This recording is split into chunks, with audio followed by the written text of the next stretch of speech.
나 도저히 안 되겠어 하면서 막 이렇게 일어나서 아 제발 공개 이벤트 정말 싫어요. 제발 안 해줬으면 좋겠어요. 나 왜 울컥하지?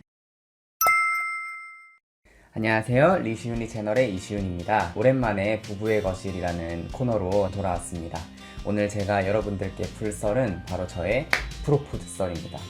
밥이 다 됐다고 알림을 울려주고 있네요. 네, 사실 세상에서 제일 재미있는 일이 남들의 연애사 듣기, 남들의 프로포즈 썰 듣기잖아요. 그래서 오늘 가벼운 마음으로 즐겁게 시청해 주셨으면 좋겠습니다. 로스쿨 1학년 때였죠. 4월이 저희가 만난 지 1주년이 되는 날이라서 원래는 그냥 1주년 기념으로 맛있는 식사를 해야겠다라는 게 첫 번째 생각이었어요. 그래서 삼성역 쪽에 되게 좀 뷰가 좋은 레스토랑을 예약을 먼저 잡았습니다. 근데 잡고 나니까 근데 이렇게 좋은 곳에서 맛있는 것도 먹고 조금 있으면 결혼도 하는데 뭔가 프로포즈를 해야 될 타이밍이 이때가 아닌가 라는 생각에 이제 부랴부랴 준비를 진지하게 시작하게 된 거죠. 네, 그래서 프로포즈 하기 전날에 신촌에 꽃집을 미리 제가 방문을 해서 꽃다발을 예약을 했어요. 제가 내일 프로포즈를 하려고 하는데 예쁘게 꽃다발 만들어주세요 해서 미리 주문을 해놓고 아내한테 또 어떤 선물을 줄까 검색을 해봤어요. 프로포즈 때 주는 것들.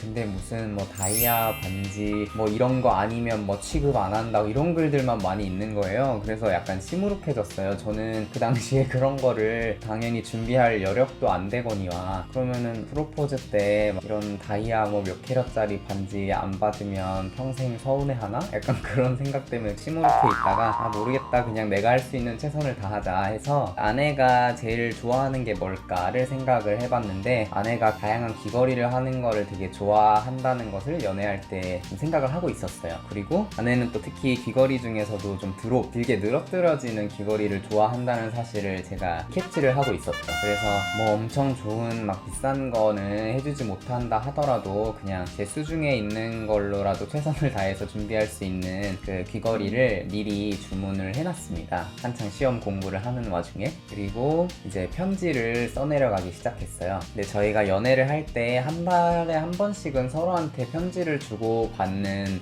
저희만의 관습 같은 게 있었어요. 결혼하고 나서 없어졌어요. 결혼하고 나서는 없어졌는데 그때는 그래서 되게 장문의 편지를 잘 써오기는 했었는데 근데 이제 프로포즈 편지니까 진짜 열심히 썼어요. 제가 4장을 썼나요? 네. 4장을 빽빽하게 썼는데 앞에 3장은 1주년 기념에 관한 내용을 썼어요. 우리 지난 만난 시간들 이런저런 거 회상하는 글들을 이렇게 쫙 쓰고 마지막 4번째 페이지에 이게 갑자기 1주년 기념에서 프로포즈 문구로 전향되게끔 서프라이즈를 해야겠다라고 또 제가 기획을 해서 막판에 4번째 장에는 프로포즈와 관련된 문구들을 썼어요. 그래서 제가 준비한 게 꽃다발이랑 귀걸이랑 그리고 편지 이렇게 3가지를 준비를 했습니다. 그리고 당일날 제가 신촌에 맡겼던 꽃다발을 들고 제가 다니던 미용실에 갔어요. 제 꽃다발을 보고는 선생님께서 무슨 일 있으신가 봐요 라고 하셔서 프로포즈 날입니다 하니까 깜짝 놀라시면서 그러면 오늘 엄청 잘해드려야겠다고 고데기를 말았다 폈다 이거 아닌 것 같아 하면서 다시 감고 오고 막 드라이하고 하면서 머리 손질을 해주셨어요. 영혼을 갈아서. 그래서 그렇게 머리를 하고 이제 집에 가서 수트로 갈아입고 약속 장소로 제가 좀 일찍 갔어요. 왜냐면 미리 가서 동선을 좀 파악해 두려고. 그래서 제가 삼성에 예약해뒀던 레스토랑에 카운터에 가서 꽃을 맡겼어요. 저 이따 저녁에 예약한 사람인데 제가 찾으러 오면 그때 주세요 라고. 왜냐면 모든 걸 다 서프라이즈로 하고 싶었거든요. 만나자마자 꽃다발 입고 하면 너무 시시하니까 이제 꽃다발을 맡겨놨습니다. 그리고 다시 내려가서 약속 장소에서 저는 기다리고 있었어요. 그리고 아내가 나타나서 같이 올라갔는데 근데 여기서 제가 실수를 한 게 있어요. 저는 모든 것들이 착착 진행을 돼야 된다고 생각을 해서 미리 동선을 파악하고 간 건데 아내분이 말씀해 주시죠. 그때 들었던 생각. 엘리베이터가 건물에 딱 들어가면 바로 보이는 게 아니라 꼬불꼬불한 미로를 따라가야 이제 그 전용 엘리베이터가 나와요. 처음 그곳을 방문하는 건데 슉슉슉 길을 잘 찾아가는 거예요. 그래서 검색을 많이 해봤나 보다 이렇게 생각을 했죠. 그래도 잘 넘어갔죠. 검색을 많이 해봤나 보다라고 생각을 해서 저는 한수만 보고 두 수를 내다보지 못했죠.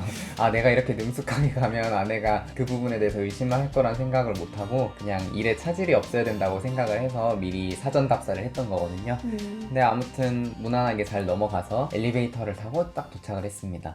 근데 제가 딱 도착했을 때 너무 시끄러웠어요. 제가 일찍 예약을 해서 좋은 자리에 있긴 했어요. 이거 너무 분위기 좋고 음식도 맛있고 좋은 곳이었어요. 그런데 이제 뭐 안에는 모르지만 저는 머릿속에 나는 오늘 프로포즈를 해야 되는데 조금 더 조용한 곳에서 분위기를 잡고 싶은데 너무 시끄러운 거예요, 주변이. 그리고 특히 저희 옆에 앉았던 세 분이서 수다를 너무나도 크게 떠시면서 이제 계속 식사를 하고 즐겁게. 계셨었어가지고 즐겁게. 그래도 되는 자리죠. 근데 저만 불편한 거죠. 왜냐면 나는 프로포즈를 해야 되니까 조금 조용했으면 좋겠는데 모두가 다 너무 시끌벅적해서 말소리도 잘 안 들리는 거예요. 저만 혼자 계속 안절부절 못하고 일단은 1차로는 식사를 잘 했어요. 그리고 디저트를 먹을 때쯤에 화장실 갔다가 오는 척 하면서 미리 맡겨뒀던 꽃다발을 들고 나타났습니다. 자, 여기 우리 1주년 기념 선물이야 라고 1주년을 강조했어요. 아내의 시선을 1주년으로 돌리기 위해서. 1주년 기념이야 해서 막 고마워 하면서 이제 밥을 또 먹고 있다가 사실은 내가 준비한 게 하나 더 있어 하면서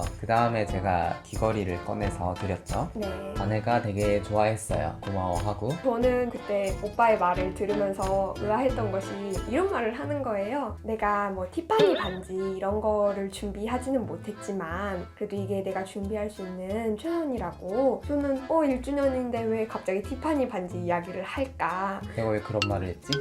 저는 사실 기억이 잘 안 그러니까 나는데. 지금 무의식 속에 이제 프로포즈 생각이 있으니까 이미 한 그런 번도. 이야기를 한 것 같은데 티파니 반지 갖고 싶다고 한 적도 없는데 왜 그럴까? 조금 의아했었죠.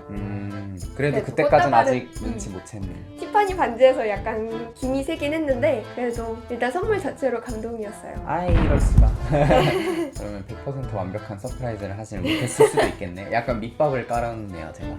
저한테는 편지를 읽는 게 프로포즈의 피날레였기 때문에 그거를 안 할 생각이었어요. 너무 시끄러워서. 그래서 오늘은 망했다, 나가리다, 이제 다음에 해야겠다라고. 저는 혼자 되게 우울하게 그냥 맛있게 밥 먹자 이러고 끝내야지 했는데 갑자기 노란 조명이 켜지면서 훨씬 더 무드가 잡히는 거예요. 그래서 그때 그 식당 안에 진짜 그 많았던 사람들이 거의 우수수 다 빠지고 저희를 비롯해서 몇 명밖에 남지 않았어요. 와, 이거 신이 날 도왔다. 오늘 프로포즈 하는 날이 맞았나 보구나 라고 너무 감사했죠. 그러면 이제 대망의 프로포즈 편지를 읽어야겠다 라고 해서 이제 일단 제가 꽃 주고 귀걸이 주고 해서 2타를 날렸으니까 마지막 세 번째 타로 나 사실 편지를 써왔어 라면서 내가 오늘은 특별히 편지를 읽어줄게 라고 했어요. 읽기 시작했습니다. 근데 제가 연습을 몇 번 했거든요. 그냥 이거 그냥 읽으면 되지. 약간 집에서 혼자 있을 때, 기숙사에 있을 때 오가면서 그냥 한 번씩 읽어봤어요. 아무렇지도 않더라고요. 근데 저는 제가 프로포즈를 한다는 사실을 아니까 갑자기 엄청 떨리는 거예요. 가슴이 막 이렇게 뛰는 거예요. 그래서 읽다가 숨을 못 쉬겠어가지고 그치? 나 중간에 막 멈추고 멈추고 잠깐만 나 물 좀 마실게 막 혼자만 극도로 긴장을 해가지고. 그래서 저는 편지 내용을 듣기도 전에 오빠가 여기 뭔가 중대 발표를 하겠구나 라는 걸 짐작할 수 있었어요. 평소에도 이제 편지를 교환하긴 했지만 그거는 각자 눈으로 묵독을 했는데 이번에는 갑자기 읽어주겠다고 하더니 제대로 읽어보기도 전에 막 목이 메어가지고 잠깐만 케이크 좀만 더 먹고 마저 읽어줄게 이러니까 뭔가 있구나 싶었죠. 진짜. 근데 나도 내용을 알아야 감동을 받지. 그러니까 맞아. 그래서 아내가 되게 괜찮아, 왜 그래, 뭐 천천히 해 막 이러면서 멀뚱멀뚱한 표정으로 보고 있는 거예요. 나는 진짜 속이 타서 죽겠는데 그래서 앞에 세 장은 그냥 평범한 내용이거든요. 근데 막 슬슬 막 네 번째 장이 다가오니까 나 도저히 안 되겠어 하면서 막 이렇게 일어나서 나 일어나서 읽을게 하고 막 물 계속 마시고 그랬거든요. 사람이 얼마 없어서 다행이었어. 아니 그래도 내가 너를 위해 세레나데를 준비했어 이런 거보단 낫지 않나요? 그것도 제가 원래 준비했었어? 그러니까 제 주변 친구들은 저라면 왠지 프로포즈를 공개적인 장소에서 마치 파리의 연인의 박신양이 김정은한테 했듯이 막 문이 열리네요 막 이런 거를 할 거라고 예상을 했대요. 근데 저도 하려면 할 수 있다고 생각을 했어요. 그런 거 있잖아요. 브루노 마스의 Marry Me? Marry You인가? 그 노래에 맞춰서 이렇게 사람들 뮤지컬처럼 하고 이런 이런 거 유명하잖아요. 그래서 저도 그런 거 영상 보면서 나도 나중에 이런 것도 해봐야지라고 생각을 했었는데 근데 제가 프로포즈를 검색을 막 해보니까 여자들이 질색팔색하는 거예요. 제발 공개 이벤트 정말 싫어요. 제발 안 해줬으면 좋겠어요. 사람들 다 보는 앞에서 너무 부끄럽습니다. 생각만 해도 얼굴이 화끈거리네요. 이런 글들이 엄청 많은 거예요. 오빠 친구분들이 아주 귀한 조언을 주셨지. 뭐라 했지? 파스타에 넣지 말라. 맞아. 제가 이제 제 친한 친구들한테 나 이런 프로포즈 할 거야 라니까 야 제발 케이크 속에 반지 넣지 마라. 제발 파스타에 뭐 넣어놓지 마라 막 이러는 거야. 그래서 야 내가 안 넣지 다 준비해놨지 막 이러면서 막 카톡하고 그랬었는데 아무튼 그런 공개 이벤트를 싫어한다는 또 정보를 제가 열심히 공부를 했기 때문에 그냥 최대한 얌전하게 했습니다. 나중에 아내한테 얘기를 해줬더니 너무 잘했다고 하더라고요. 그래서 손 덜덜덜 떨리고 목 메고 혼자 울컥해서 막 눈물 그렁그렁 아주 그냥 가관이었는데 그런 상태에서 세 번째 장까지 읽고 이제 마지막 네 번째 장에 혹시 그 편지 있으신가요? 네, 있어요. 다 준비가 되어 있군요. 이거 찍는다고 해서 이렇게 가져왔습니다. 이게 제가 그때 아내에게 써줬던 편지 표지고요. 뭐야 이런 데다 썼는지도 몰랐어. 편지지가 되게 예뻤어요. 홀마크. 편지도 신경 썼네요. 첫 번째, 두 번째, 세 번째, 네 네 번째 번째. 차. 나 다시 볼래. 저 지금 그때 프로포즈한 이후로 이 편지 처음 보는 거예요.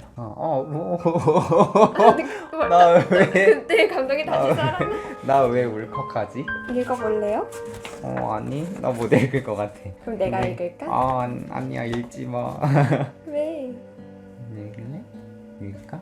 그래. 읽어줘봐. 마지막 장만 공유하도록 할게요. 지금까지 그래왔던 것처럼 앞으로도 늘 서로를 위해 기도하고 서로를 돕고 때로는 용서하며 나의 필요를 충족시켜주기 위한 상대방이 아닌 상대방의 필요를 충족시켜주기 위한 내가 되는 하나님 보시기에 아름답고 주변 사람들에게 그리스도의 향기를 전하는 신앙의 선후배들에게 귀감이 되는 아름다운 커플이 되자. 함께 있는 것만으로도 내 마음을 평안하게 해주는 이시훈의 만병통치약 조은아, 내가 조은이와 함께 꾸려갈 인생의 여정에서 머리됨을 허락해 주겠어? 응, 나 지금 프로포즈 하는 거야, 빈칸. 마지막에 이제 나 지금 프로포즈 하는 거야 하고 이제 여기 빈칸을 남겨뒀어요. 여기는 아내의 대답을 듣기 위한 부분이었죠. 그래서 아내가 뭐라고 하셨죠? 예스. 나 그때 일기 적어놨었다. 그때 아내가 그럼 이랬던 것 같아요. 그러니까 저는 일단 오빠가 이미 일어나 있는 상태고 꽃다발 올라와 있고 저희 말고도 남아있는 손님들이 있었기 때문에 너무너무 신경이 쓰이는데 이 내용이 저한테 잘 전달이 안 될 정도로 울먹울먹하고 해서 대답을 할 때쯤에는 어이구 그래 그럼 물론이지 이렇게 대답을 했던 것 같아요. 근데 진짜 다시 편지 보는데도 막 약간 울컥할 것 같아요. 다시 봐도 정말 잘 썼네요. 근데 참 우리가 그 당시에 이걸 쓸 마음가짐 그대로 잘 살고 있는지 반성하게 되네요. 저도 읽으면서 뜨끔했어요. 다시금 돌이켜봐야겠습니다. 우리 부부 더 잘 살아가야겠네요. 이때 초심을 잃지 않고. 네, 아무튼 그렇습니다. 이렇게 프로포즈 썰 풀어드렸고요. 앞으로도 저희 부부의 더 많은 이야기들이 궁금하시다면 좋아요와 구독을 눌러주세요. 다음에 또 뵙겠습니다. 뵙겠습니다.